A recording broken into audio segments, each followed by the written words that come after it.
ఇలాంటి మహా వ్యక్తి మన తెలుగువాడికి ఒక గుర్తింపు తెచ్చిన వ్యక్తి, తెలుగువారి ఆత్మగౌరవాన్ని కాపాడిన వ్యక్తి ఎన్టీ రామారావు గారు. సో అలాంటి ఎన్టీ రామారావు గారిని మనం ఇట్లా ప్రతి దానికి జయంతికి వర్ధంతికి ఇస్తూ గుర్తు చేసుకోవటం కాకుండా ఆయన్ని ఆదర్శంగా తీసుకోవాలి. ప్రతి సినిమా ఇండస్ట్రీలో ఉన్న ప్రతి వ్యక్తి ఆయన ఆదర్శంగా తీసుకునే ధైర్యం ఉందా అసలు ఎంతమందికి ఉంది ఫస్ట్. అలా ధైర్యంగా ముందుకు వచ్చి చేస్తే ఇండస్ట్రీ బాగుంటుంది.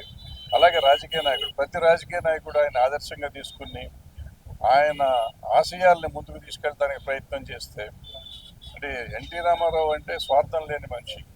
అదే స్వార్థం లేకుండా వాళ్ళ రాజకీయం ఎవరన్నా చేయగలరా? చెయ్యాలి. చేస్తే దేశం బాగుపడుతుంది, మనం బాగుపడతాం. అలాగే ప్రతి తెలుగువాడు గర్వించే ఎన్టీ రామారావు గారిని ప్రతి తెలుగువాడు ఆదర్శంగా తీసుకోవాలని కోరుకుంటున్నాను.